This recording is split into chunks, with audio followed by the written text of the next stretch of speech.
아, 네. 아, 네, 시작해 볼게요. 어, 저번 학기 때도 제가 첫 세션을 했었는데, 이렇게, 어떻게 또 하게 됐는데, 아무튼 이제 최선을 다해서 해보겠습니다. 음, 먼저 이제 저희가 이번 학기 동안에, 아니, 이번 방학 동안에 뭘 배울 거냐를 간단히 한번 짚고 넘어가 볼게요. 저희가 볼 거를 이제 딱 한 단어로 말을 하면은, 어, 수치 해석이라고 써 있는데, 수치 해석보다는 이제 scientific computing, 과학 계산이라고 생각을 하시면은, 좋을 것 같아요. 이제 과학, 공학 등 여러 분야에서 발생하는 이제 수학적인 문제를 모델링해서 데이터를 바탕으로 모델링해서 해결까지 하는 그런 일련의 프로세스인데, 이런 프로세스에서 가장 좀 중요한 또는 가장 힘을 써야 되는 과정이 무엇이냐라고 하면은, 크게 이제 세 가지로 정리를 해볼 수가 있을 것 같은데요.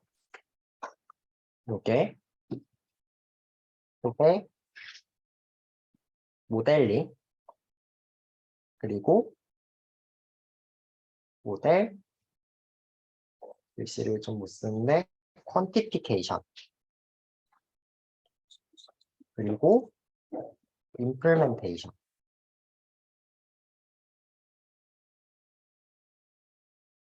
어, 이제 뒤에 결과를 해석하고 활용하는 거는 연구자의 역량이나 태스크에 따라서 다르겠지만은 일단 제일 힘을 써야 되는 부분은 이 세 가지라고 말씀을 드릴 수가 있을 것 같아요. 일단은 모델링은 어떤 문제를 정의하고 그 문제를 어떤 메소드를 가져와서 풀 것이냐라는 과정이고, 뭐 예를 들어 어떤 문제가 있는데 나는 이거를 회귀 분석으로 풀어보겠어. 뭐 이런 거를 모델링이라고 생각을 할 수가 있겠죠. 사실 뭔가 데이터가 막 이렇게 있다 쳤을 때 요거에 대해서 y는 fx의 관계를 찾아라라고 하면은 사실 실제 관계는 뭐 이럴 수도 있어요. 이럴 수도 있는데 이거를 나는 리니어 리그레션이라는 단순화된 모델로 바꿔서 풀어보겠다. 이런 게 이제 모델링 과정이라고 생각을 하시면 될 것 같고, 그리고 이렇게 모델링을 했으면은 그 모델을 어떤 메소드를 가져와서 풀 것인가, 그것도 정해야 되겠죠. 이런 리니어 리그레션이라면은 나는 그냥 나는 그냥 이제 기초적인 OLS 모델로 풀어보겠어. 이럴 수도 있고, 아니면은 뭐 트리 리그레서라든지 이런 뭐 머신러닝 모델로 풀어보겠어. 이럴 수도 있고, 아니면 딥러닝 모델을 가져와서 풀어보겠어. 이럴 수도 있을 거잖아요. 그래서 여기까지가 모델링 과정. 다음으로 모델 퀀티피케이션은 모델을 정의를 해놓고 모델에 넣어야 되는 외생 변수들을 데이터를 바탕으로 정해준다. 이렇게 생각을 하시면 되는데 이제 한마디로 말해서 모델의 하이퍼 파라미터들을 미리 정해준다. 이렇게 생각을 하시면 무난할 것 같습니다. 다음으로 임플멘테이션은 컴퓨터한테 실제로 일을 시키는 것, 실제로 계산을 해서 문제를 풀어서 솔루션을 도출하는 것이 임플멘테이션이라고 할 수가 있겠고요. 수치 해석에서 주로 주목을 하는 거는 임플멘테이션, 요게 되겠습니다. 어, 저희가 이제 수치 해석 또는 수치 선형대수, 요거를 배우면서 기존에 배우던 선형대수하고 가장 다른 점이라고 하면은 이터레이티브 알고리즘들을 많이 배운다는 거예요. 뭐 가령 저희가 1000 곱하기 1000짜리 행렬의 인버스를 구하세요. 뭐 이거를 시켰다고 쳐볼게요. 그러면은 우리는 사실 그 문제를 이 문제를 어떻게 푸는지 잘 알고 있어요. 1000 곱하기 1000짜리 행렬이라 쳐도 결국 방법은 똑같잖아요. 행렬 옆에 이렇게 아이덴티티 매트릭스를 하나 붙여놓고 요거를 얘를 소거하면서 동시에 그거를 여기다 기록해주면은 인버스 매트릭스가 되죠. 이거를 만약에 한다 쳤을 때 그냥 손으로 한다 쳐도 한 2주일 정도 이거에만 열심히 투자를 하면은 물론 할 수 있겠죠. 그리고 컴퓨터한테 이거를 그냥 직접 시켜도 컴퓨터는 우리보다 계산을 훨씬 잘하니까 되게 빨리 할 수 있어요. 그렇지만은 더 복잡하고 큰 문제가 나왔을 때 그럴 때는 컴퓨터로도 계산이 버거울 수가 있고요. 그리고 문제가 굉장히 복잡해질 때 가령 복잡한 편미분방정식 형태의 수학 문제가 있다라고 하면은 컴퓨터로도 구하기가 되게 어려워요. 그리고 이제 인버스를 구하는 거는 딱 정해진 답이 있지만 편미분방정식이 굉장히 복잡한 형태일 때는 정해진 답도 없어요. 어떻게 풀어야 되는지.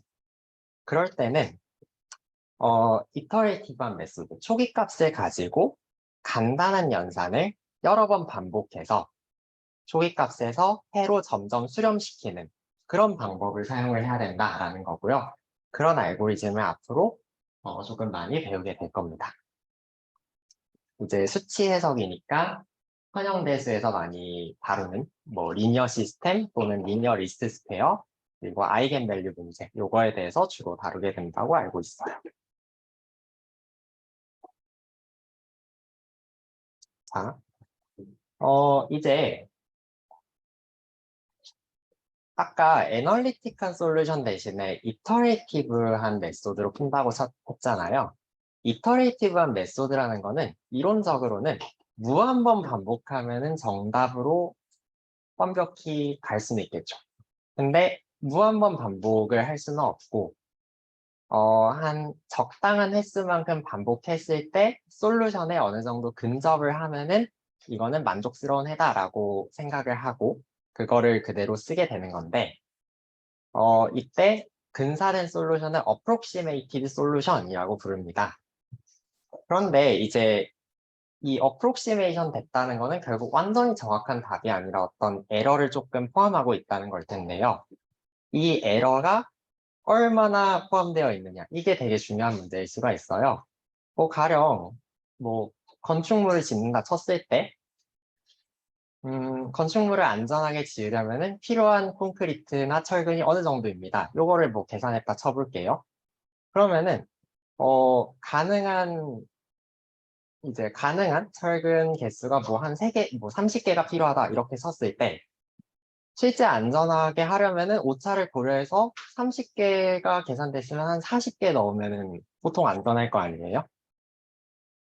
요즘은 이제 빼가지고 좀 문제가 되긴 하지만 아무튼 이런 식으로 그냥 어프록시메이션 된 값을 써도 그렇게 문제가 없을 수가 있는데 그냥 대충 하면은 근데 굉장히 뭔가 미세하고 정밀한 걸 다루는 분야 가령 물리학, 화학 이런 분야에서는 조금만 에러가 생겨도 이게 굉장히 큰 실험 결과의 변화나 굉장히 뭔가 치명적인 에러를 불러올 수가 있겠죠. 이럴 때는 정확도가 굉장히 중요한 이슈가 될 수가 있어요.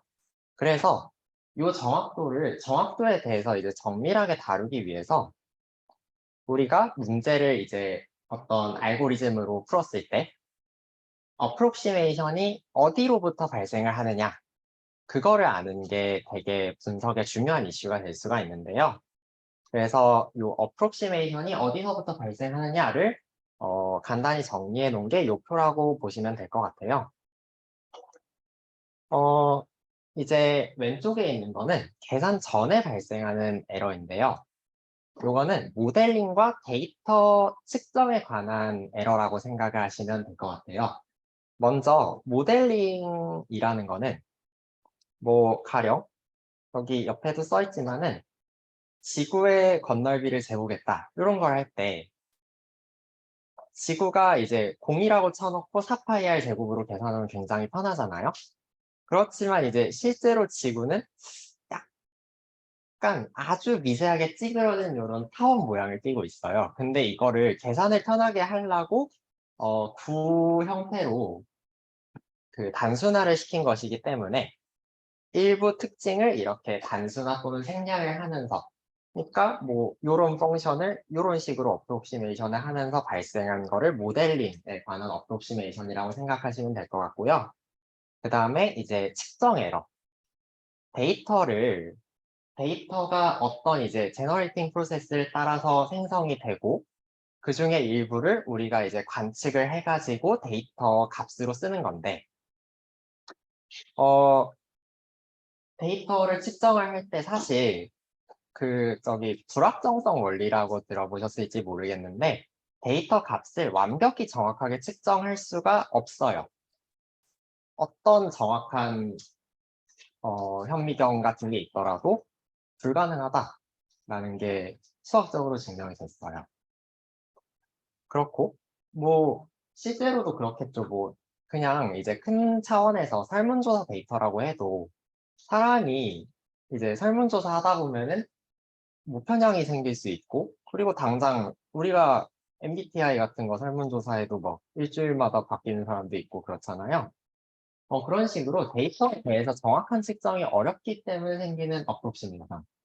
요게 이제 메저먼트에 관한 거 이렇게 생각을 하시면 될 것 같고 그다음 이제 previous computation은 이제 데이터를 컴퓨터에 입력을 할 때 발생하는 에러인데 뭐 가령 데이터가 3분의 1, 3분의 7, 뭐 요런 식으로 분수 형태로 주어졌을 때 요거를 컴퓨터에 입력을 하면은 컴퓨터는 0.3333 요렇게 입력을 받잖아요. 그렇기 때문에 여기서부터 생기는 뭔가 반올림 오차라던가 또는 주어진 데이터에 대해서 뭐 예를 들어 회귀 분석을 할 때 데이터 스케일들이 너무 차이 난다 싶으면은 스케일링을 이제 많이 하잖아요. 스케일링을 했을 때 어떤 데이터는 뭐 0부터 한 0.5 뭐 이렇게까지 있는 데이터고 어떤 데이터는 뭐 1000만에서 1억까지 있는 데이터 뭐 이렇게 쳤을 때 요거를 뭐 민맥스 스케일러를 써서 0부터 1로 스케일링을 하면은 뭐 얘들 같은 경우는 데이터 밀도에 따라서 아주 이제 작은 값들로 이게 스케일링이 되면서 반올림 오차 역시 좀 생길 수가 있죠. 요런 것들이 이제 컴퓨테이션 전의 에러인데 요것들은 사실 우리가 통제하기가 힘들어요. 왜냐면은 데이터를 더 정확하게 측정할 필요가 있다면 측정을 해야겠지만 뭐 자원의 한계도 있고 그리고 애초에 아주 정확한 측정이 힘들 수도 있고 그렇기 때문에 우리가 주로 주목하는 거는 요 컴퓨테이션이 일어나는 동안 발생하는 어프록시메이션에 주로 주목을 합니다. 그것들은 이제 조금 뒤쪽에서 더 자세히 알아볼게요. 자세히 알아보기 전에 이제 하나 짚어야 될 게 앱솔루트 에러와 렐리티브 에러라는 개념인데요. 요거는 이제 에러의 스케일에 관한 거라고 생각을 하시면 될 것 같아요. 뭐 가령 데이터가 100만일 때 1% 오차라고 하면은 1만만큼 오차가 있는 거고 뭐 데이터가 100일 때 1% 오차는 1밖에 없는 1이잖아요. 그렇지만 똑같은 1% 에러다. 그래서 이제 데이터 스케일에 맞춰서 나눠준 거를 렐리티브 에러, 그냥 값만 계산한 걸 앱솔루트 에러라고 합니다. 밑에 있는 키워드는 프리시전과 액큐러시라는 게 있는데 프리시전은 그 숫자가 표현되는 자릿수를 말해요. 그러니까 데이터가 0.333 이렇게 있을 때 요거를 몇 자릿수까지 표현을 하느냐. 그리고 액큐러시 같은 경우는 얼마나 정확하냐. 요 개념으로 보시면 될 것 같습니다.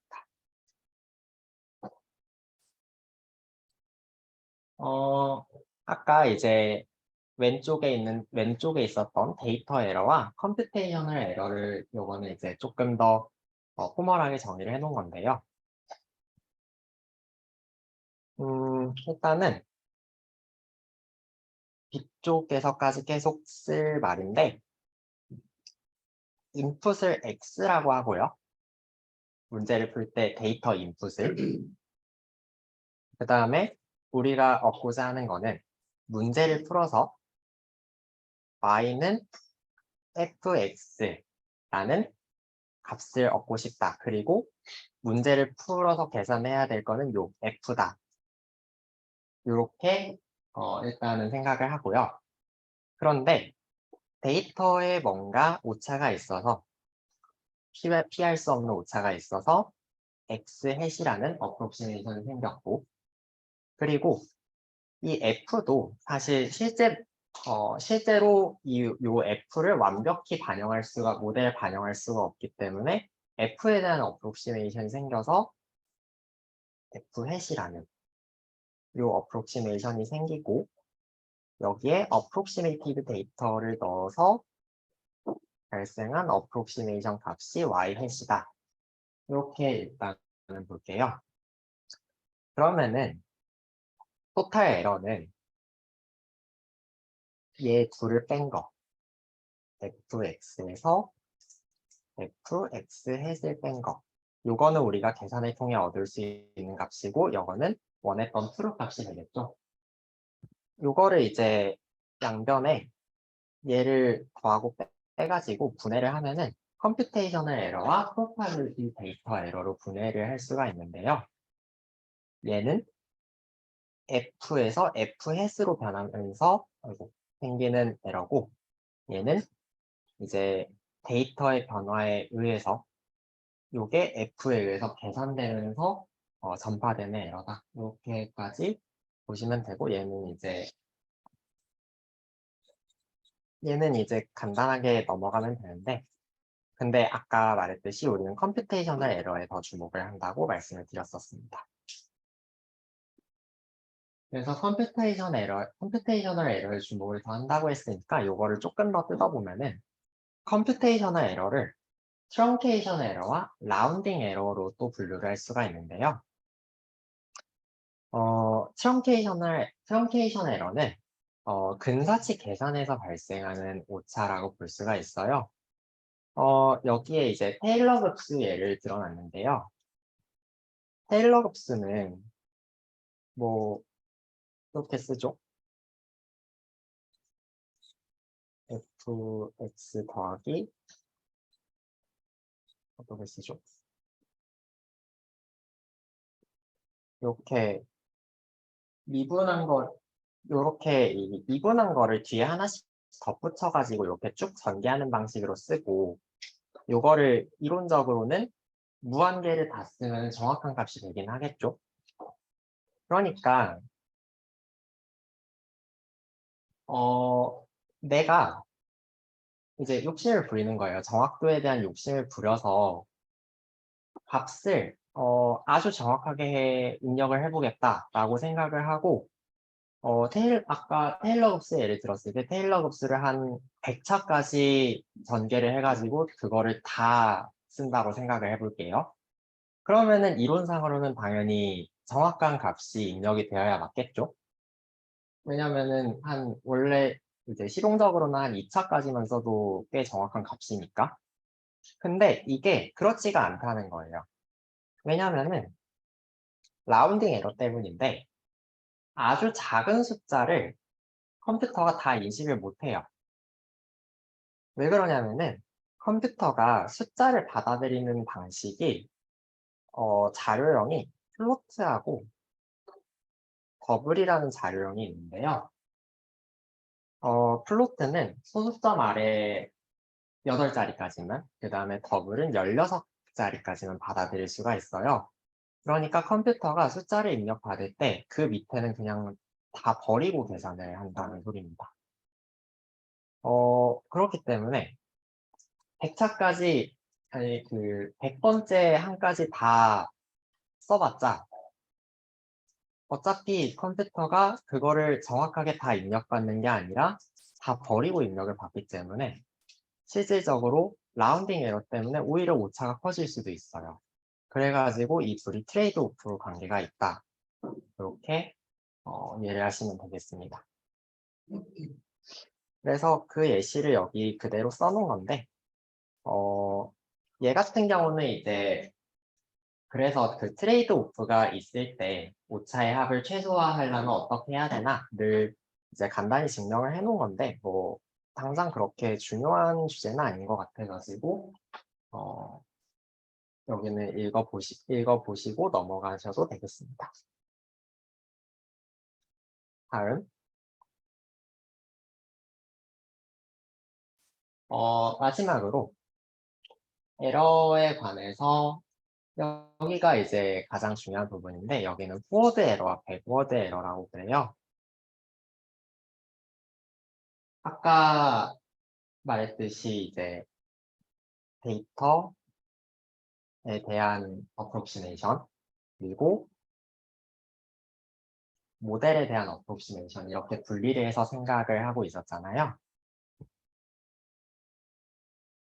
우리가 이제 이거를 조금 더 정리를 해보면은 어떤 문제를 풀기 위해서 그런데 그 문제가 너무 복잡해서 풀기가 어렵기 때문에 그거를 조금 더 쉬운 문제로 대체해서 계산 문제를 푼다라고 할 수가 있어요. 그러니까 뭐 여기 밑에 예시가 잘 써 있는데 뭐 이분 방정식을 배수 방정식으로 뭐 바꿔서 푼다 이런 거죠. 그때 포워드 에러하고 백워드 에러는 뭐냐면은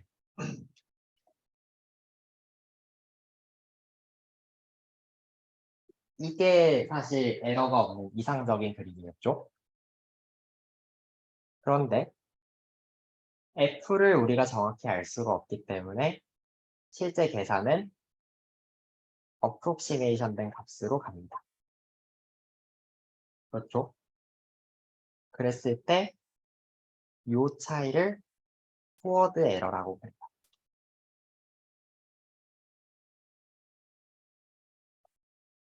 그리고 백워드 에러는 뭐냐면은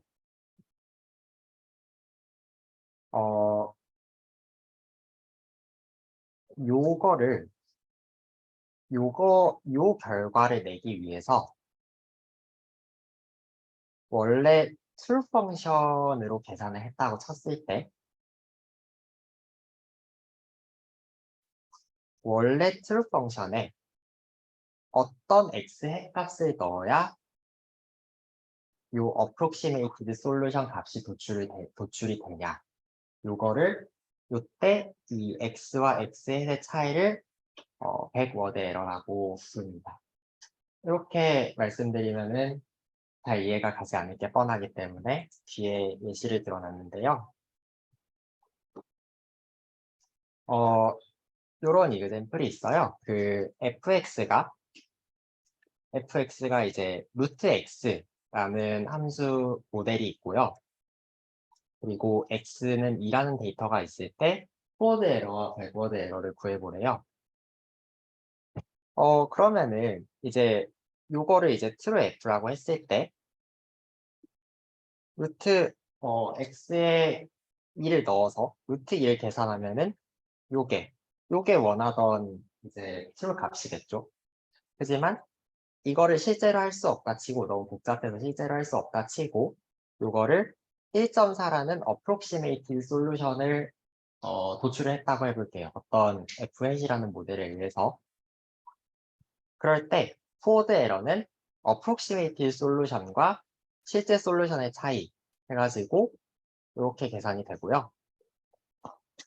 그 다음 백워드 에러는 요 approximated solution을 만들기 위해서 어떤 x 핵값이 들어가야 하냐 요거를 계산을 한 거니까 이렇게 0.04로 계산이 됩니다. 그래서 이제 포워드 백워드 이제 뭔지는 알겠다 치고 요거를 그래서 왜 계산을 하는 것인가 라고 보면은 백워드 에러를 이제 다르게 해석을 해보면은 approximate 솔루션을 만들기 위해서 그 F하고 F 햇이 얼마나 차이 나는가 이렇게 역으로 해석을 할 수도 있어요. 그러다 보니까 어, 그런데 이제 approximation 입장에서 봤을 때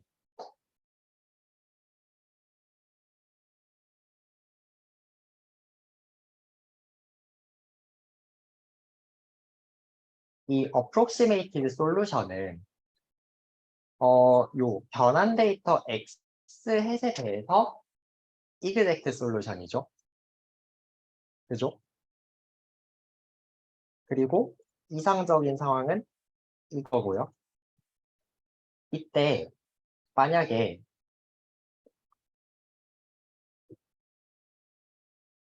approximate solution으로 가는 길이 f 햇인데 요 f가 f 햇하고 굉장히 유사하다면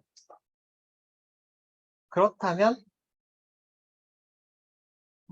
이 굉장히 유사하다면은 요 솔루션은 좋은 솔루션이 될 거잖아요.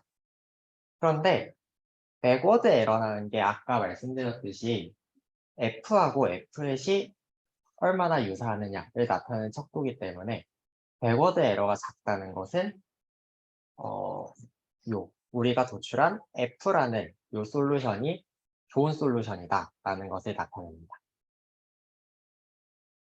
근데 그러면은 이거는 포워드 에러로도 알 수 있지 않나? 근데 왜 백워드 에러라고 왜 백워드 에러를 쓰냐라고 하면은 포워드 에러는 일반적으로 계산하기 매우 어렵기 때문에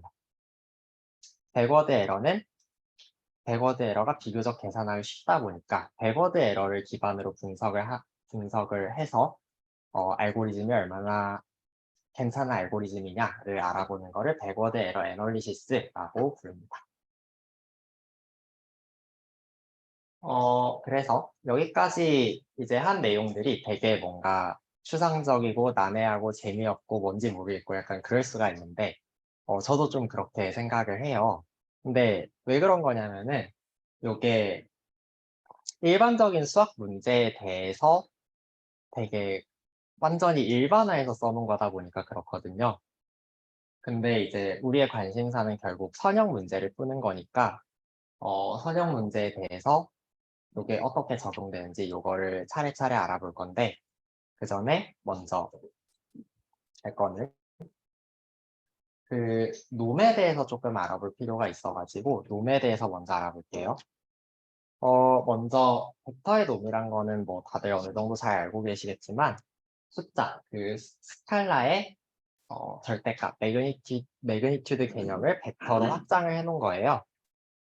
실수 공간에서 이 세 가지 성질을 만족하면 다 놈이라고 부를 수가 있는데 먼저 이제 호모지니어티 프로퍼티. 그래서 어떤 벡터를 스칼라베 했을 때 놈도 스칼라베가 된다. 이게 호모지니어티 프로퍼티고 그 다음에 트라이앵글 이니퀄리티, 삼각부등식. 두 벡터를 더한 것의 놈보다 그 다음에 이제 두 벡터의 놈을 더한 것이 네?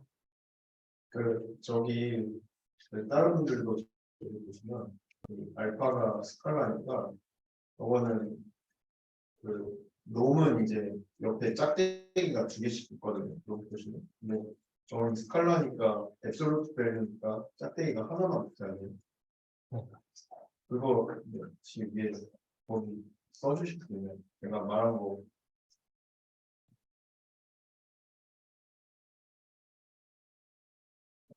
이렇게 네. 그러면 이제 깨달았네요. 아무튼 저가 여기부터 하고 있었죠. 그래서 이렇게 트라이앵글 이니퀄리티 그리고 마지막으로 실수 벡터 V에 대해서 0보다 크거나 같다. 요것까지 성립을 하면 다 놈이라고 부를 수가 있어요. 그래서 당연히 다양하게 정의가 될 수 있겠지만은 가장 많이 쓰는 거는 피놈으로 이제 n차원 벡터 x에 대해서 벡터 x의 각 컴포넌트의 절대값들을 전부 p제곱에서 더한 다음에 그거를 p분의 1승한 거 그거를 가장 많이 씁니다. 요 피놈들 중에서도 가장 중요한 세 가지는 원놈, 투놈, 인피니티 놈 이렇게 세 가지를 주로 쓰고요. 정의는 뭐 당연히 아까 p제곱 정의에 그냥 그대로 1, 2를 넣은 건데 근데 이제 얘 같은 경우에만 조금 다르죠. x의 컴포넌트 중에 절대값이 가장 큰 것. 이렇게 정의가 되고요. 어, 놈들은 사실 같은 벡터 x에 대해서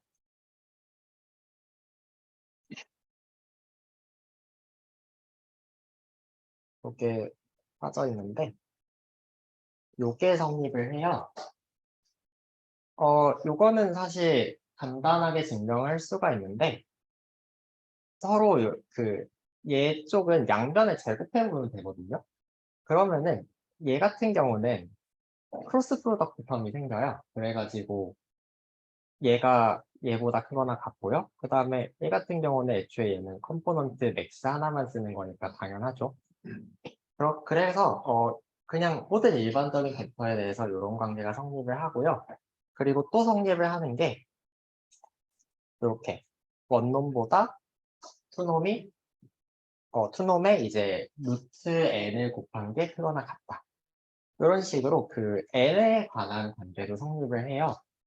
요게 무슨 말이냐면 요게 그냥 일반적인 아무 벡터나에 대해서 다 성립한다는 거고 그리고 뭔가 복잡한 항이 더 있는 게 아니라 오직 n이라는 상수배만큼만 차이가 난다는 거잖아요. 그래서 따라서 놈들은 모두 이퀴벌런트 관계입니다. 그래서 이퀴벌런트 관계고 우리가 리찌라쏘 상황에 따라 골라 쓰듯이 놈 같은 경우도 상황에 따라서 골라 쓸 수 있다라는 게 결론이 되겠습니다. 다음으로 매트릭스 놈인데 요거를 하려고 벡터 놈을 굳이 살펴본 거고요. 매트릭스 놈은 정의가 이렇게 돼 있어요. x의 놈분의 그 다음에 ax의 놈 이렇게 정의가 돼 있는데 임의의 논제로 벡터에 대해서 x 값이잖아요. 그러니까 어떤 행렬이 있을 때 그 행렬의 놈은 그 행렬이 어떤 벡터가 주어졌을 때 그것의 놈을 최대한으로 늘릴 수 있는 비율 그것을 의미합니다. 그리고 매트릭스 놈도 벡터 놈의 성질을 모두 만족을 하고요. 앞에서 배웠던 그 다음에 추가적으로 서브 멀티플리케이티브 성질이라고 해서 그 두 매트릭스의 놈을 곱한 게 두 매트릭스의 곱의 놈보다 크거나 같다. 요 성질을 만족을 합니다. 요거는 뒤에서 증명을 할 때 조금 많이 쓰이기 때문에 기억해 주시면 괜찮을 것 같고 그 다음에 매트릭스 놈이 사실 여기 보면은 뭔가 임의의 논제로 벡터에 대해서 매트릭스 값을 구하라고 이걸 어떻게 구하지 싶지만은 사실 이거를 열심히 살펴봤더니 결국 이 공식들로 쉽게 계산할 수가 있다는 거예요. 요거 같은 경우는 맥시멈, 로우, 썸. 그러니까 각 행들의 합들 중에 가장 큰 것. 이거라고 보시면 되고 얘는 반대로 맥시멈, 칼럼, 썸. 이렇게 보시면 되고 그 다음에 투놈 같은 경우는 A를 특이값 분해했을 때 맥시멈 싱귤러 밸류 이렇게 정의가 됩니다.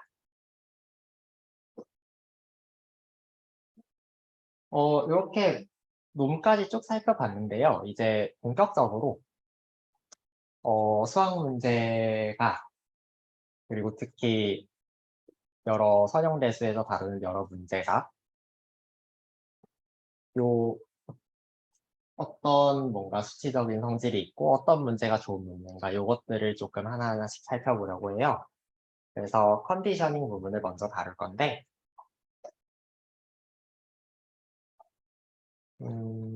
자,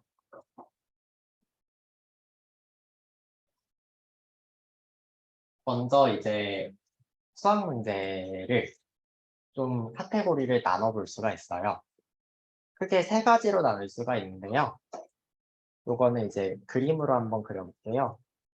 잘 그리, 잘 그리긴 힘든데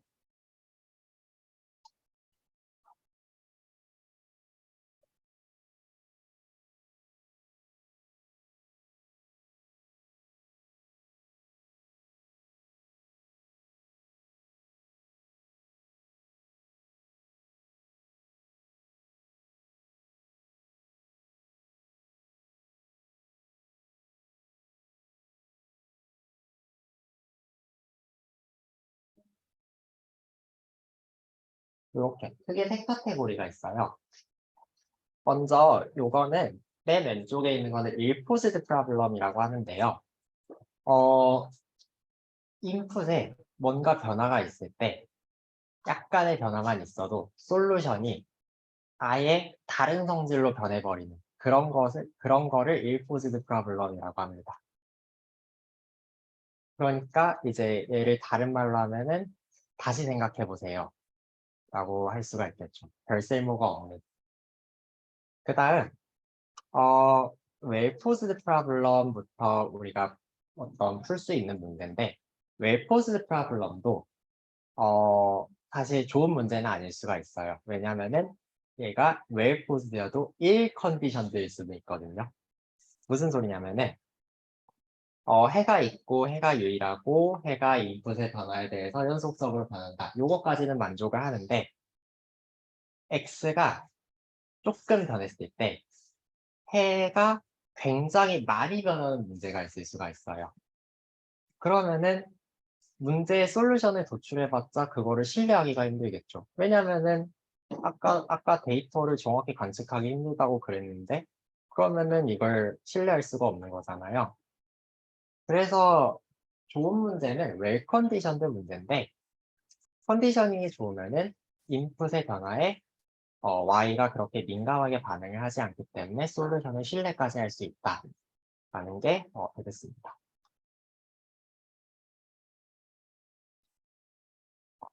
그래서 그러면은 알겠어. 그래서 웰 컨디션드 문제를 되도록 추구하는 방향으로 모델링을 하고 싶은데 그러면은 웰 컨디션드 문제를 어떻게 분류할 것인가? 요게 그럼 이슈가 되겠죠. 요거는 이제 센시티비티 개념으로 볼 수가 있는데 센시티비티 개념은 여기 보시면은 relative backward error분의 relative forward error 이렇게 써 있어요. 그거는 무슨 소리냐면은 인풋의 변화에 따라서 솔루션이 얼마나 변하는지 그거를 크기로 매저한 거라고 생각을 하시면 됩니다. 센시티비티가 민감하다. 그러니까 요 값이 크다라는 거는 문제가 1 컨디션드라는 거겠죠. 그런데 요게 사실 x가 가능한 값이 한두 개가 아닐 텐데 모든 x 값에 대해서 센시티비티를 계산을 할 수가 없어요. 일일이 계산을 할 수가 없기 때문에 센시티비티를 직접적으로 계산을 하지 않고요. 대신 이제 모든 x에 대해서 센시티비티의 어퍼 바운드를 찾을 수는 있어요. 그 개념을 컨디션 넘버라고 합니다.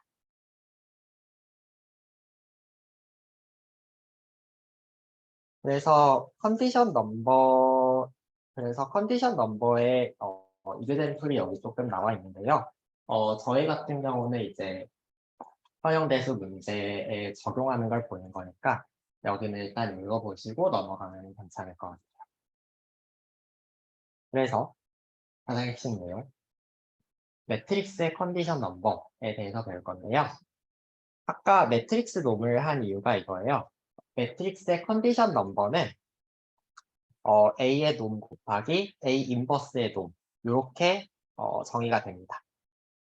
그래서 이거를 어떻게 해석할 수 있냐 하면은 어떤 주어진 벡터에 대한 맥시멈 스트레칭과 맥시멈 슈링킹의 비율을 의미한다 라고 써 있어요. 요게 이제 조금 무슨 말인가 조금 추상적으로 느껴질 수가 있는데 얘를 이제 조금 특수한 상황으로 좀 한정지어서 살펴보면 좋아요. 요 AX가 이제 고유값이 다 존재하는 스퀘어 매트릭스라고 일단 치고요. AX를 이제 고유 벡터라고 칠게요. 그러면은 얘가 결국 람다가 되겠죠, 람다. 람다의 절대값 정확히는. 그리고 그 중에서 맥스니까 람다 1 이렇게 될 거고. 그다음에 얘 같은 경우는 반대로 이제 미니멈이 될 건데 그리고 이제 얘를 그냥 모든 리얼 매트릭스에 대해서 일반화시킨 게 싱귤러 밸류예요. 그거를 이제 다음 세션 때 아마 배울 텐데 그렇다는 거는 컨디션 넘버는 맥시멈 싱귤러 밸류와 미니멈 싱귤러 밸류의 비구나 그렇게 일단은 이해를 할 수가 있고 어떤 그 벡터가 주어졌을 때 그게 아주 크게 늘어날 수도 있고 아주 작게 줄어들 수도 있다. 그 비율이 크다라는 거는 주어진 매트릭스가 불안정한 성질을 가지고 있구나. 그렇게 조금 더 직관적으로 생각을 해보실 수가 있을 거예요. 그래서 이제 요거를 가장 일반화시킨 거는 이렇게 크기값 분해를 통해서 이렇게 구한 게 제일 일반적인 경우고요. 사실 얘네 셋은 다 포함 관계이기 때문에 그 1번 그냥 스퀘어 논싱귤러 매트릭스를 굳이 특이값 분해를 해서 구한다고 해도 결국 3번하고 똑같이 결국 1번하고 3번이 똑같이 나옵니다. 그냥 이제 더 일반화시킨 그런 거라고 보시면 될 것 같고 요 예시를 한번 볼게요. 우리가 리니어 시스템 AX는 B를 푼다고 썼을 때 관측지에 오차가 있을 때 요게 솔루션이 얼마나 변할 수 있을까를 알아보자는 건데 요걸 풀 때 데이터 중에 벡터 B의 변화가 생겼다고 치면은 요런 뭔가 데이터라는 뭔가 변화가 생겼다. 그러니까 데이터에 오차가 있다. 이렇게 보시면 될 것 같은데 요랬을 때 X도 변하겠죠? 당연히 B가 변했으니까. 그랬을 때 원래 결과는 AX는 B고 그리고 여기에 뭔가 델타라는 게 더해져서 A 델타 X는 델타 B 이렇게 쓸 수가 있으니까 요거에 놈을 씌우면은 이렇게 되고 서브 멀티플리케이티브 성질로 이렇게 부등식이 도출이 되는데요. 그리고 B에 대해서도 이렇게 똑같이 도출을 하고 이 부등식 양변을 나누면은 결론이 이렇게 도출이 되는데 이게 무슨 소리냐면은 B에 델타 B만큼 변화가 있을 때 솔루션의 변화는 A의 컨디션 넘버로 바운드가 된다. 이렇게 결론을 낼 수가 있겠습니다. 얘 같은 경우도 유사한 상황이에요. 이번에는 B 벡터 대신 행렬 데이터 자체의 변화가 있을 때 그럴 때도 마찬가지로 솔루션의 변화가 컨디션 넘버로 바운드가 된다. 이렇게 똑같은 결론을 도출할 수가 있습니다. 그 말은 뭐냐면은 A가 리얼리 싱귤러에 가까울수록 컨디션 넘버가 커져요.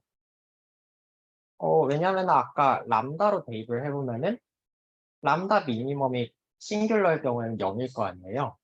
그래가지고 0에 가까워질수록 컨디션 넘버도 커질 거니까. 그래서 싱귤러 매트릭스는 매우 불안정하다.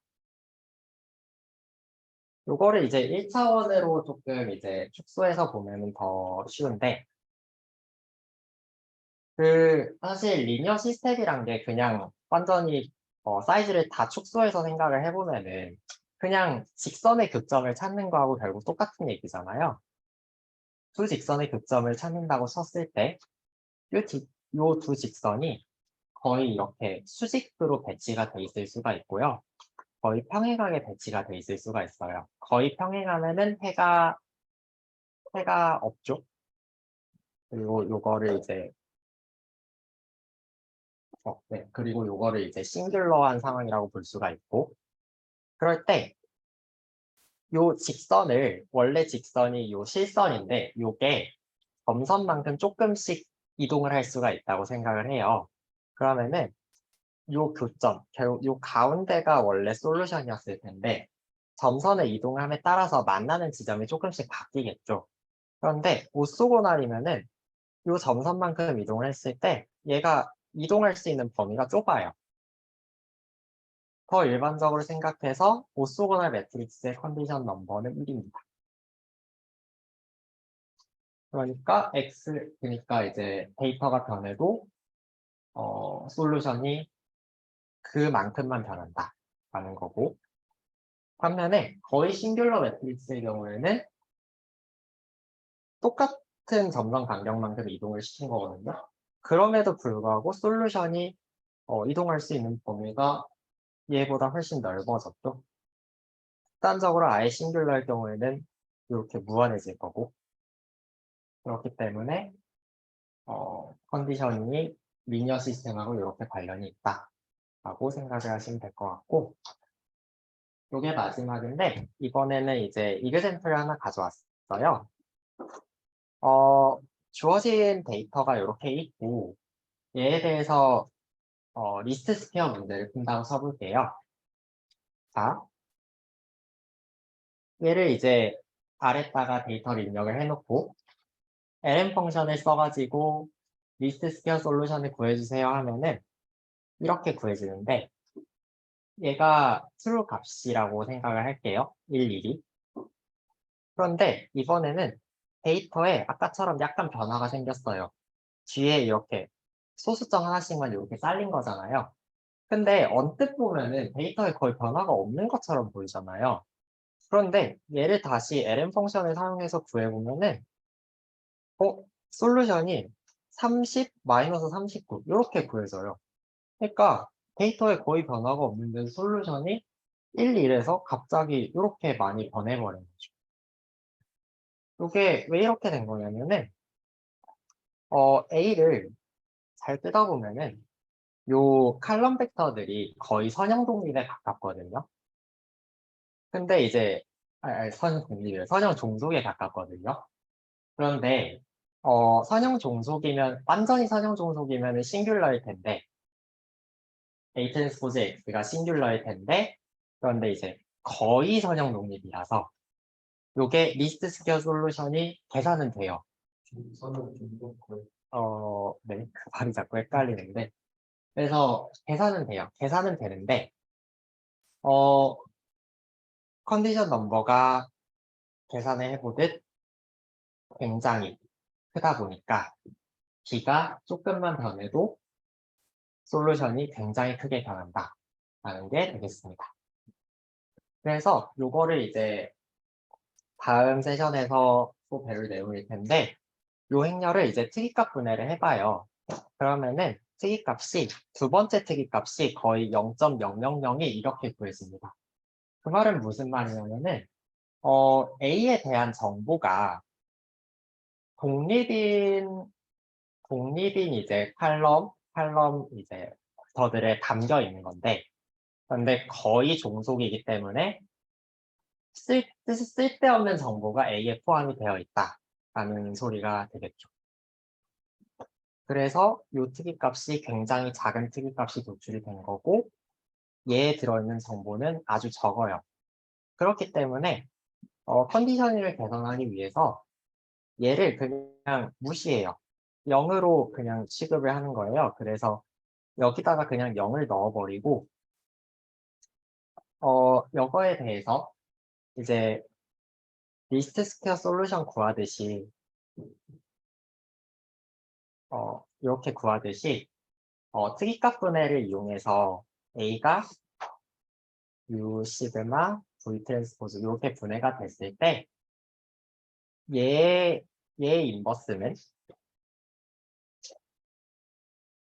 V 시그마 U 트랜스포즈 이렇게 수도 인버스를 계산할 수 있다고 앞에 써놓긴 했거든요. 그래서 요거를 가지고 요거에다 B를 곱해가지고 리스트 스퀘어보다는 이제 미니멈 놈 솔루션 그러니까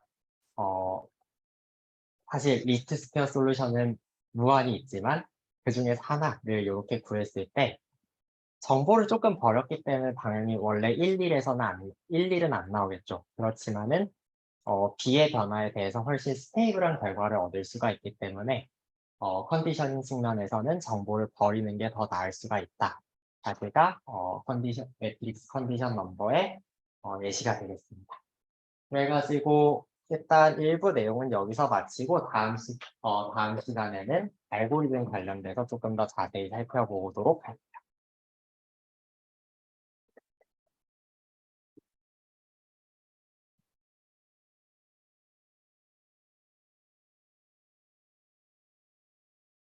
네, 일부 발표 내용 관련해서 질문 있으실까요?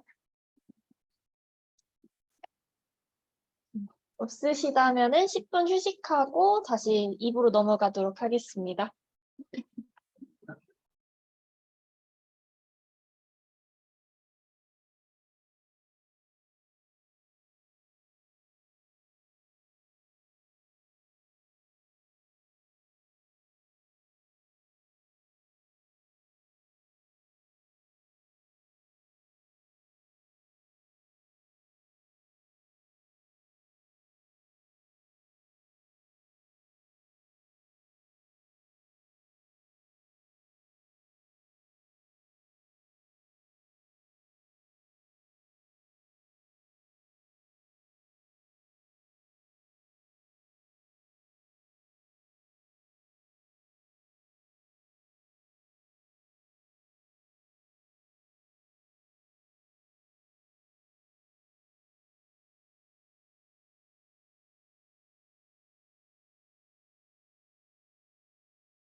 네.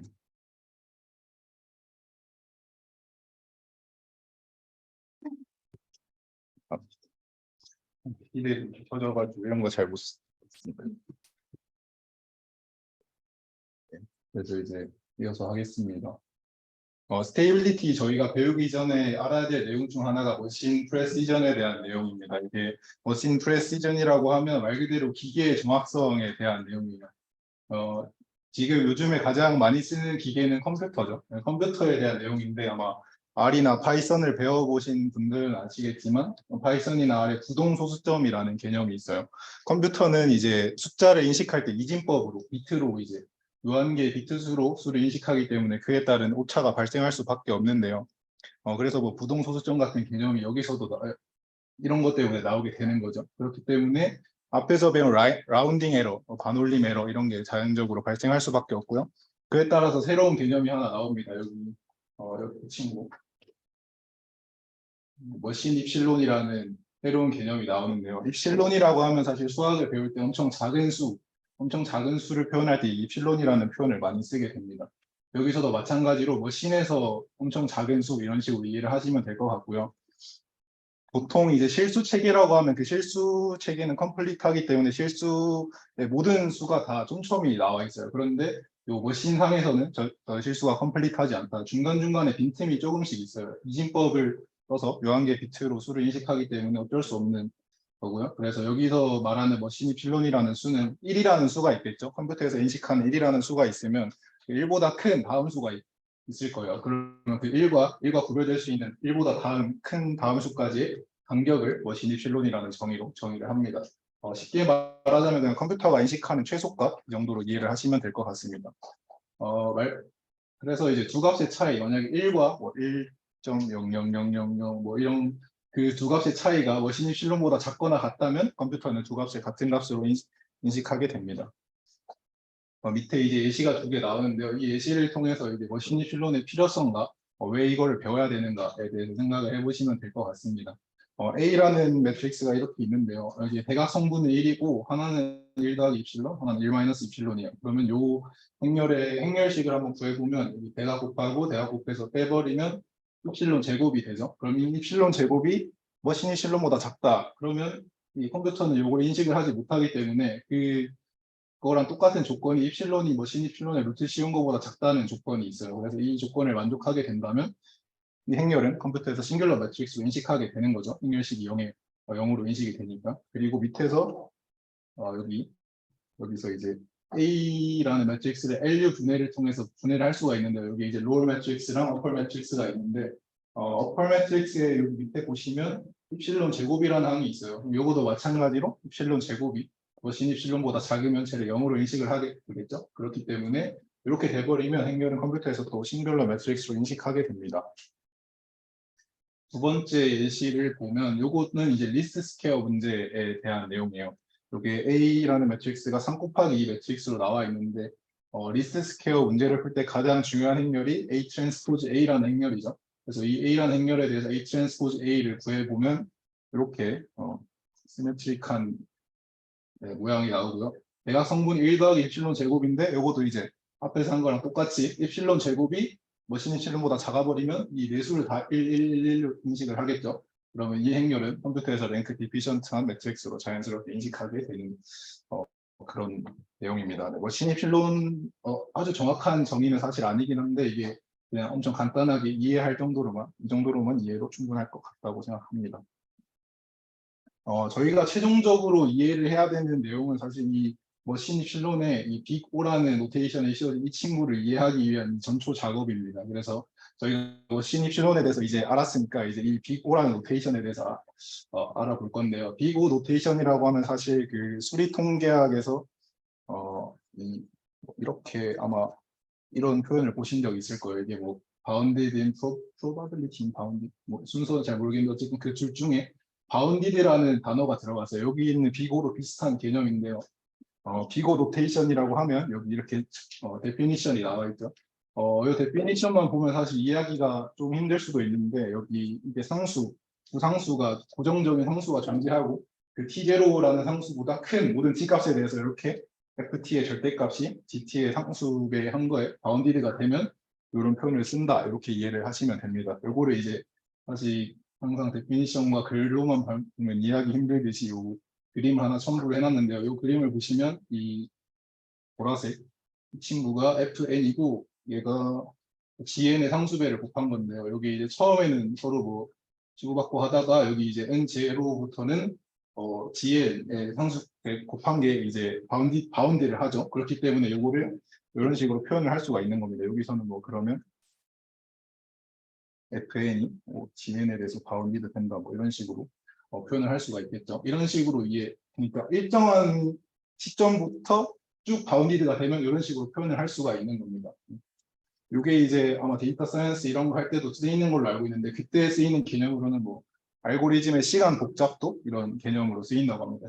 이 축을 시간축으로 쓰고 시간이 갈수록 얼마나 복잡해지는가 어떤 복잡도에 바운디드 되는가 이 정도로 이해를 하시면 될 것 같습니다. 그래서 여기 이제 O 안에 들어가는 항에 사실 여기 N으로 바운디드 된다고 하면 사실 2N으로도 당연히 바운디드가 되겠죠. 근데 그런 식으로 표기는 하지 않고요. 보통 곱해진 상수는 제외를 하고 그 중에서도 영향이 가장 큰 항을 주로 표기하게 됩니다. 여기 또 간단한 제가 예시를 써놨는데요. 다항식 N제곱 더하기 2N이라는 다항식이 있으면 2보다 큰 N에 대해서 이 절대값 씌운 친구가 2N 제곱의 바운디드가 됩니다. 왜냐면 이게 2N이 N제곱보다 작아지니까 그렇게 되고요. 그렇게 되면 표기를 이렇게 할 수 있겠죠. 이렇게 이제 항상 이게 리미트이긴 한데 이게 N이 무한대로 가든 0으로 가든 어떤 수에 가까이 가기만 하면 된다는 그런 조건이 있어요. 사실 여기 들어가는 T나 N은 이제 변수기도 하지만 이 자체로도 또 변수를 파생하는 변수가 될 수 있기 때문에 그런 식으로 항상 리밋, 어떤 수에 가까이 간다 이런 의미만 있으면 이런 표기를 사용할 수 있습니다. 그래서 이제 최종적으로 이제 빅 O 노테이션과 머신 입실론에 대해서 알았으니까 이제 이 두 개를 합친 이 친구가 이제 어떤 의미를 가지고 있는지에 대해서 알아볼 건데요. 보통 쓰이는 이제 뒤에서 스테이빌리티와 어큐러시를 정의를 할 때 이런 표현이 많이 나옵니다. 이런 표현이 많이 나오는데 여기 좌변에 나오는 computed quantity라는데 이 두 줄씩 끄여 있죠. 노름을 취한 건데요. 여기 이제 computed quantity라고 하면 보통 저희가 푸는 문제를 F라는 노테이션으로 쓰고요. 그 문제를 풀기 위한 알고리즘을 F tilda라는 알고리즘 노테이션으로 씁니다. 그래서 이 computed quantity는 보통 이 알고리즘을 통해서 얻은 값을 사용을 합니다. 알고리즘에 뭐 x나 뭐 x tilda나 뭐 원하는 값을 넣어서 얻은 값으로 얘네를 뭐 어떻게 이거 복구해가지고 computed quantity가 나오면 거기에 이제 좌변에 넣는 거고요. 그러면 걔를 결과적으로 이 머신 입실론에 대해서 바운디드가 되는지 확인하는 결과라고 생각을 하시면 되고, 결과적으로 computed quantity는 당연히 F라는 문제 데이터와 머신 입실론에 대한 변수, 이거를 변수로 가지는 값 중에 하나입니다. 그리고 두 번째로 적혀 있는 이거는 머신 입실론 0으로 수렴을 한다는 건데, 이거는 이제 밑에서 다시 설명을 해드리겠고요. 세 번째로 데이터 X에 유니폼하게 적용된다는 건데, 이건 이제 앞에 나오는 이 그림을 보시면 항상 이 일정 값을 기준으로 항상 유니폼하게 바운디드 된다, 이 정도로 이해를 하시면 될 것 같습니다. 그래서 요 머신 입실론이 결국 0으로 수렴한다는 게 어떤 의미인가 하면, 이게 사실 머신 입실론이라고 하면 고정된 값이에요. 고정된 값. 이게 파이썬이나 R에도 이제 머신 입실론이라는 값이 고정이 되어 있는데, 여기 이제 수치에서 수학이기 때문에 항상 이상적인 상황을 가정을 합니다. 그래서 아이들 컴퓨터들을 생각을 했을 때 머신 입실론이 0으로 수렴한다고 표현을 할 수가 있고, 그러면 이제 뭐 머신 입실론이 이렇게 감소를 하면 이제 뭐 여기에 이제 컴퓨티드 퀀티티도 여기에 바운디드가 돼야 된다, 뭐 이런 표현이라고 생각하면 될 것 같습니다. 유니폼하게 바운디드 된다, 이렇게 이해를 하시면 될 것 같습니다. 결국 이 머신 입실론의 비고 노테이션을 씌운 거는 사실 이렇게 이해할 수 있지만 그냥 정말 작은 수다, 정말 작은 컴퓨터도 인식 못할 만큼 작은 수가 돼야 된다라고 쉽게 이해하자면 그렇게 될 것 같습니다. 이제 본격적으로 스테이빌리티라는 개념에 대해서 배울 건데요. 이거를 이제 하다 보면 앞에서 배운 컨디셔닝과 이거의 차이가 뭔가, 이거를 왜 따로 배우는가 하는 의문이 들 수도 있을 것 같습니다. 저도 사실 처음 배울 때 이 스테이빌리티와 컨디셔닝을 배우면서 이게 똑같은 개념이 아닌가 하는 생각이 들었는데, 사실 컨디셔닝은 이제 이 프로블럼, 저희가 풀어야 되는 문제에서의 센시티비티에 대한 문제이고, 스테이빌리티는 저희가 이 문제를 풀기 위해서 이제 새로운 알고리즘을 쓰겠죠. 그럼 그 알고리즘에 대한 센시티비티가 스테이빌리티라는 차이가 있습니다. 이 두 개의 차이를 아셔야 되고, 사실 이 두 개 자체의 개념은 거의 비슷한데 이제 적용되는 곳이 프로블럼과 알고리즘에 있다는 것을 알고 계시면 될 것 같습니다. 그래서 이제 여기에 밑에 있는 요 복잡한 식이 이제 스테이빌리티를 만족하는 조건입니다. 요걸 만족하면 이 알고리즘의 스테이블 알고리즘이라고 이제 말을 하는 거고요. 첫 번째 여기 나오는 요 표현을 보시면 요 x 틸다라는 표현이 어떤 표현이냐면 저희가 목표하는 값이에요. 그러니까 문제에 이렇게 목표하는 값, 이게 이제 저희가 목표하는 값이고요. 그럼 이 목표하는 값에 가까운 x 값을 넣었을 때 이게 이제 릴레이티브 백월드 에러죠. 릴레이티브 백월드 에러가 머신 입실론에 대해서 바운디드가 된다, 이렇게 됐을 때, 그러니까 이미 간단하게 설명을 하자면 목표 값에 가까운 x를 넣었을 때요. 목표 값에 가까운 모든 x에 대하여 이 릴레이티브 백월드 에러도 머신 입실론에 대해서 바운디드가 돼야 된다는 의미입니다. 요거를 이제 예시를 아마 그냥 간단하게 들자면 뭐 4의 5승, 3.9의 5승, 이렇게 하면 이제 사실 여기 이제 알고리즘 자체를 x 5승이라는 알고리즘이 있다고 하면 여기 이제 인풋 값은 4랑 3.9죠. 근데 사실 이거를 직접 계산해 보면 차이가 뭐였죠? 121이었나? 이 정도 나는 걸로 알고 있습니다. 그러니까 처음 인풋이 0.1 정도 나는데 이거 이제 스테이블하지 않은 알고리즘을 쓰게 되면 점점 차이가 커진다, 뭐 이런 식으로 이렇지 않아야지 스테이블한 알고리즘이다라고 이해를 하시면 될 것 같습니다. 그러니까 투입되는 인풋 값의 차이가 얼마 없는데 그걸 넣은 결과는 차이가 너무 드라마틱하게 말이 난다. 그러면 스테이블하지 않은 알고리즘이라고 이해를 하시면 될 것 같습니다. 이걸 만족해야 스테이블한 알고리즘이고요.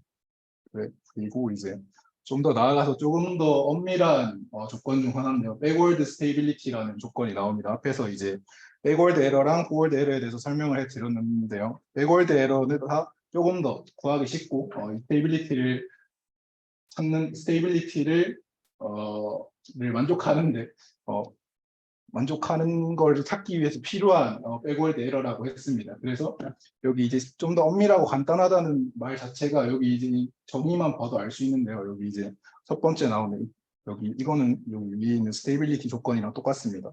근데 여기 뒤에 나오는 요 x 틸다에 가까운 모든 x에 대하여 요걸 만족해야 된다고요. 여기 이제 어떤 차이가 있냐면 요 식을 자세히 보시면 여기 분자에 이 두 값이 같아야 된다는 의미거든요. 백월드 스테이빌리티를 만족하려면. 그러니까 말 그대로 얘가 0이 돼야 된다는 말이겠죠. 백월드 스테이빌리티를 만족하려면 얘가 0이 돼야 된다는 말이니까 조금 더 엄밀하다고 할 수 있고요. 이걸 만족했을 때 f 틸다가 f에 대한 백월드 스테이블 알고리즘이라고 할 수 있습니다. 사실 여기 앞에 대부분의 알고리즘이 스테이빌리티보다 조금 더 엄밀하고 간단한 이 조건을 만족한다고 했는데요. 왜 대부분이라고 했냐면 사실 여기 LU 팩토라이제이션, 피버팅 없이 하는 LU 팩토라이제이션 자체가 애초에 백월드 스테이블을 만족하지 않아요. 근데 보통 이거 말고 이제 저희가 뒤에서 배울 대부분의 알고리즘은 이 백월드 스테이빌리티를 만족하게 됩니다. 얘 친구가 아주 중요한 개념이기도 하고 얘가 좀 더 엄밀한데 조금 더 구하기 쉬운 판단하기 쉬운 조건이라서 이 백월드 스테이빌리티 뒤에서도 아마 많이 나올 것 같습니다. 그리고 이제 스테이빌리티와 처음에 웰 컨디션드가 합쳐진 어큐러시라는 개념인데요. 어큐러시는 말 그대로 저희가 풀어야 되는 문제 자체도 웰 컨디션드가 되어야 하고 그리고 알고리즘이 스테이블한 알고리즘을 썼을 때 어큐레이트한 결과가 나온다는 의미인데요. 사실 어떻게 보면 당연한 말입니다. 이게 문제도 웰 컨디션드가 됐고 알고리즘도 스테이블한데 정확하지 않으면 문제를 풀 수가 없겠죠. 그렇기 때문에 여기 이제 어큐레이트한 조건이 이렇게 됐고 여기 조건을 쓴 것도 그냥 말 그대로 릴레이티브 포워드 에러가 머신이 필요해서 바운디드가 돼야 된다는 말이고요. 여기서 근데 문제 자체가 웰 컨디션드가 되어야 돼요. 웰 컨디션드가 되어 있지 않은 문제를 아무리 스테이블한 알고리즘을 써도 아무리 스테이블한 알고리즘을 써도 F가 웰 컨디션드 되어 있지 않으면 어큐레이트라는 보장을 할 수가 없습니다. 그러니까 어큐레이트한 결과를 얻으려면 문제의 컨디션도 따져야 되고 알고리즘의 스테이빌리티도 따져야겠죠. 마지막으로 이제 컴플렉시티인데요. 컴플렉시티는 말 그대로 이제 저희가 배울 다양한 선형 시스템들의 컴플렉시티 이거를 푸는데 왜 이 다양한 LU 팩토라이제이션이나 QR 팩토라이제이션 같은 걸 왜 배우는가에 대한 내용인데요. 사실 모든 주제에 이게 가장 중요한 내용이죠. 이게 이제 리니어 시스템을 푸는 다양한 알고리즘에 대해서 배우는 이유인데요. 이제 예를 들어서 설명을 해드리겠습니다. 첫 번째, AX는 B라는 리니어 이퀘이션을 풀 때 사실 보통은 이제 뭐 가우시안 엘리미네이션이나 이런 걸 써서 풀겠지만 이제 뭐 컴퓨터 써서 풀 때 보통은 이렇게 많이 푸시잖아요. 인버스를 써가지고. 근데 이걸 구하는 방법이 사실 계산적인 면이나 다양한 면에서 매우 비효율적이고요. 이 책을 아마 읽어보시면 수치 해석 관련된 책을 좀 읽어보시면 수치 해석 전공자들이 역행렬을 엄청 싫어한다는 생각이 들 정도로 정말 역행렬을 굉장히 싫어하는 것 같아요. 그래서 이제 다른 방법을 찾아야겠죠. 그런 다른 방법을 찾기 위해서 저희가 LU 팩토라이제이션이나 이런 걸 배우는 거고요. 이제 뭐 계산 연산 면에서 보면 A가 n 곱하기 n 행렬일 때 이제 LU 팩토라이제이션을 하기 위해서 가우시안 엘리미네이션을 해야겠죠. 그러면 뭐 결과적으로 이렇게 로월 매트릭스랑 어펄 매트릭스를 곱해가지고 뭐 이런 식으로 나올 거예요. 그러면 요 LU 팩토라이제이션을 하는 과정까지는 3분의 n 세제곱의 곱셈 연산이 필요하고요. 그리고 이제 여기서 얘를 풀고 얘를 이제 백월드 서브스티튜션으로 풀고 얘를 이제 포워드 서브스티튜션으로 풀어야겠죠. 그 과정 자체가 각각 2분의 n 제곱, 2분의 n 제곱의 연산 과정이 필요해서 총 3분의 n 세제곱 플러스 n 제곱의 연산, 곱셈 연산이 필요하고요. 근데 역행렬을 구해서 푸는 거는 사실 n 세제곱의 연산이 필요해요. 각각 모든 줄에 대해서, 모든 행에 대해서 리니어 이퀘이션을 풀어야 되기 때문에. 그러면 n이 커질수록 이 인버스가 자체적으로 곱셈 연산이 엄청 많아지겠죠. 그렇기 때문에 이게 리니어 시스템을 푸는 게 훨씬 많은 계산을 요하기도 하지만 부정확한 결과를 얻기도 해요. 이 앞에서 설명한 건 이제 계산이 많이 필요하다는 건데 이제 부정확한 결과라는 거는 이 예시를 보시면 엄청 간단한 예시인데요. 3x는 18이라는 식을 어떻게 풀죠? 그냥 나누면 6이라는 결과가 나오잖아요. 근데 요걸 이제 양변에 역수를 곱해서 구한다고 하면 3의 인버스 3분의 1 곱하면 컴퓨터는 0.3333 에다가 18을 곱해서 5.9999 이런 부정확한 결과를 낳게 됩니다. 뭐 이게 엄청 간단한 식인데도 이 정도 결과인 거 보니까 사실 그 행렬에 대해서 구해버리면 더 부정확한 결과가 나올 수 있다는 그런 말인 것 같아요. 결론적으로 인버스를 직접 구하는 방법은 매우 비효율적이고 부정확한 결과까지 얻을 수 있다는 것을 알 수 있고요. 그래서 결론적으로 그거를 피하기 위해서 조금 더 다양한 알고리즘에 대해서 배운다라고 생각을 하시면 될 것 같습니다. 네. 제 발표는 여기까지입니다. 금방 끝났네. 감사합니다.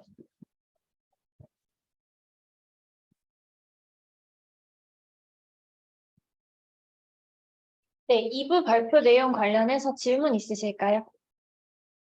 그리고 제가 좀 요청도 친 걸 수도 있는데 업그레이시 웰 컨디션이랑 스케이블이 필요하다고 했는데 웰 컨디션의 기준이 있나요?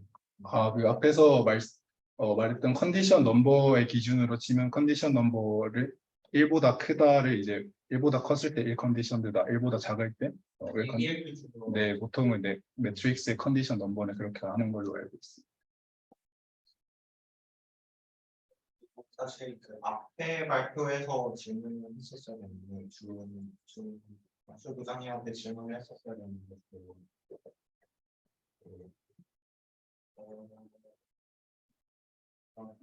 이런 컨디션 넘버가 크면은 안 좋다고 했잖아요.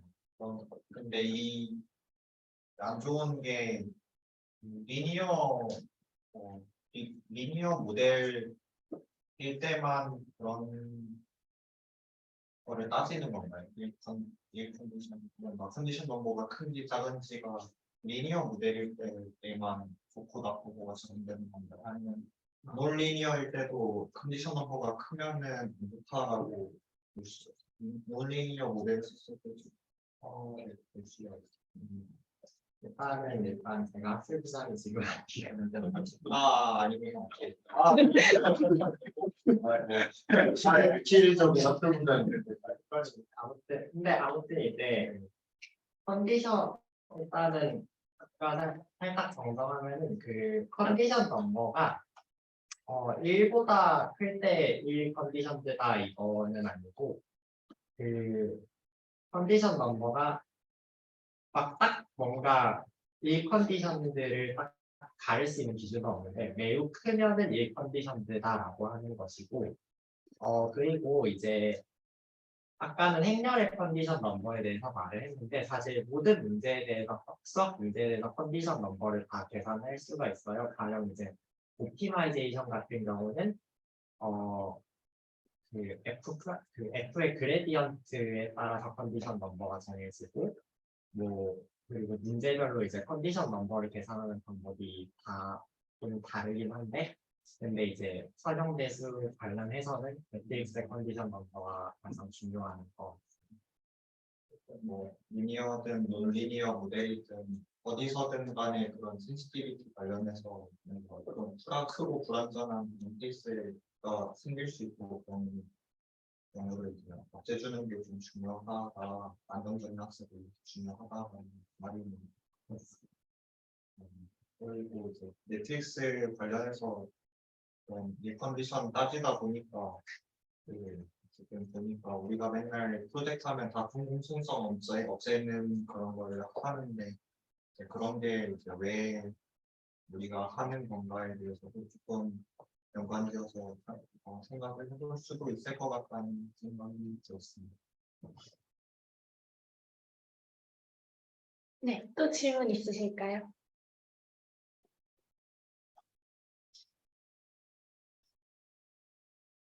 추가 질문 없으시면 학술부장님 나오셔서 피드백 해주시겠어요? 있으시다면 네, 알겠습니다. 네. 그거 저 주세요.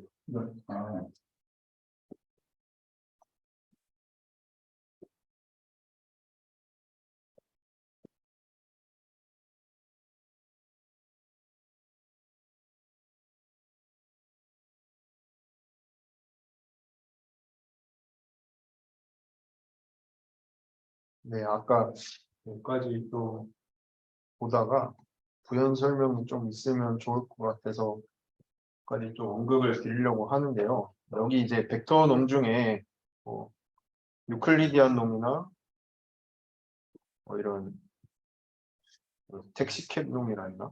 그런 L1 놈, 뭐 L2 놈 이런 거는 많이 보셨을 거고, 이거 P 놈이 이제 가장 일반적이고, 여기가 이제 P고, 여기가 P인 그런 경우는 이제 여기가 인피니티 때 왜 이렇게 되냐 이거에 좀 사실 의아해 하실 분들이 있는데 이거는 저는 이제 이걸 어떤 식으로 좀 직관적으로 제가 들은 얘기거든요. 제가 생각한 게 아니고 이게 만약에 이제 P가 매우 커서 거의 무한에 이제 수렴한다고 했을 때 그러니까 사실 이거 무한 P가 무한으로 넓다고 좀 이해를 하면 될 것 같아요. 그렇게 되면은 사실 그 컴포넌트가 거의 무한에 가까울 정도로 많은 거잖아요. 그렇게 되면은 어떤 컴포넌트는 엄청 커가지고 그 컴포넌트가 사실상 다른 컴포넌트를 다 이겨버리는 거예요. 그러면은 사실상 그 컴포넌트만 영향력이 있기 때문에 이게 그렇게 되면은 그냥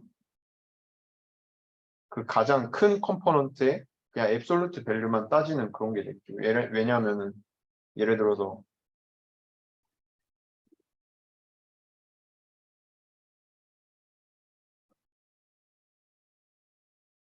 만약에 L2면은 어떤 컴포넌트가 예를 들어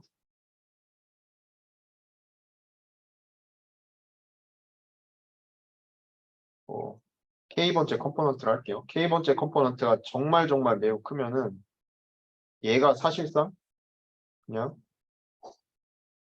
얘 자체랑 다를 게 없기 때문에 그래서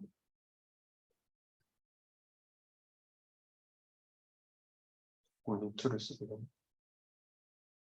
그냥 이거 자체가 이 P가 지금 매우 큰 수라고 보시면 돼요. 그러면 그냥 이거랑 다를 게 없게 된다 사실상. 근데 이 XK가 가장 큰 컴포넌트라고 했었으니까 이렇게 맥시멈으로 볼 수가 있다 라고 이해를 하시면 좀 도움이 될 것 같고요.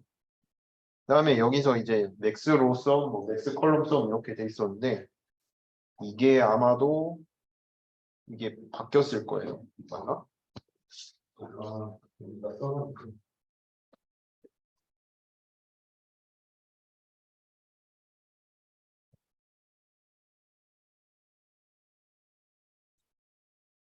네. 여기가 컬럼이 돼야 되고 여기가 로우가 돼야 됩니다. 그래서 여기 그리고 앞에 앱솔루트라는 말이 붙잖아요. 앱솔루트 맥시멈 컬럼 썸, 앱솔루트 맥시멈 로우 썸 이렇게 딱 치면 구글에 나와요. 이거는 실제로도 이렇게 다른 말로 이렇게 정의가 되는 거거든요. 정확히 이제 앱솔루트라는 말이 앞에 붙어야 되는데 이게 그 좀 무슨 말인지 헷갈리실 수 있는데 간단하게만 이제 이런 매트릭스가 좀 주어져 있다고 할게요. 그러면 앱솔루트 맥시멈 컬럼썸을 먼저 볼게요. 그 말은 컬럼썸을 이렇게 할 수도 있고 이렇게 할 수도 있고 이렇게 할 수도 있는데 앱솔루트니까 마이너스 3은 3으로 이제 더해주고 있다는 거예요. 그러면은 얘 같은 경우는 앱솔루트 썸이 5가 되겠죠. 얘는 뭐 13 있나요? 그리고 여기는 19. 얘들 중에 맥시멈은 그러면 19가 되겠죠. 그래서 이거의 놈은 19가 된다. 그리고 반대로 로우는 이제 로우대로 이제 앱솔루트 썸을 했을 때 몇 번째 썸이 가장 큰지를 따져서 하면은 얘는 이거의 썸이 되겠죠. 그럼 15 이런 식으로 해서 앱솔루트 맥시멈 컬럼 썸, 앱솔루트 맥시멈 로우 썸을 할 수가 있다라고 이해를 하시면 될 것 같습니다. 그 다음에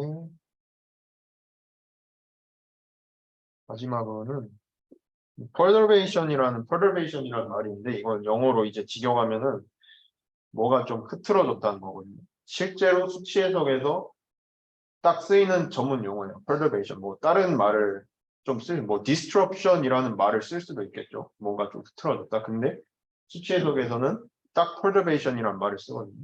perturbation이가 조금 뭐가 흐트러졌다인데 아까 컨디션 넘버를 예시로 들자면 컨디션 넘버 예를 들어서 결국에 뭐 매트릭스도 마찬가지지만 컨디션 넘버라는 거 매트릭스 만약에 기준으로 보면은 뭐 여기서 설명이 됐죠. AX 비해서 우리가 X를 좀 제대로 입력을 해줘야 되는데 어떤 의도치 않은 perturbation이 생겼다. 예를 들어서 X가 1, 2, 3이라는 걸 넣어줘야 되는데 어떤 작은 여기 입실론이라는 게 좀 더해져서 어떤 perturbation이 생겼다 했을 때 이거 A의 컨디션 넘버가 크면은 이 resulting 되는 B도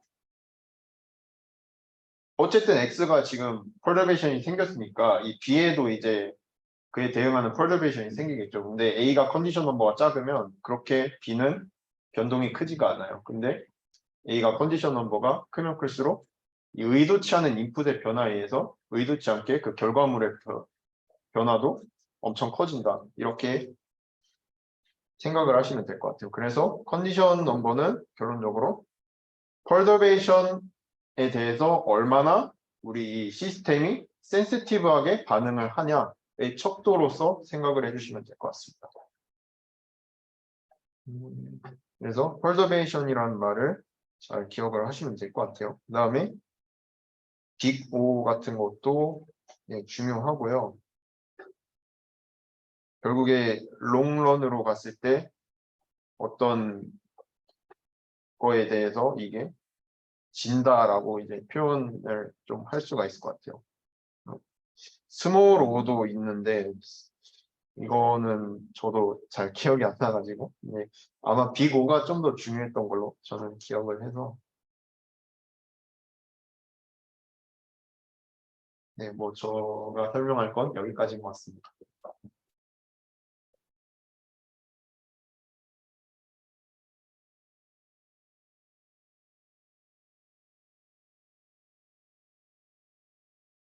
네, 혹시 추가 피드백이나 질문 있으실까요?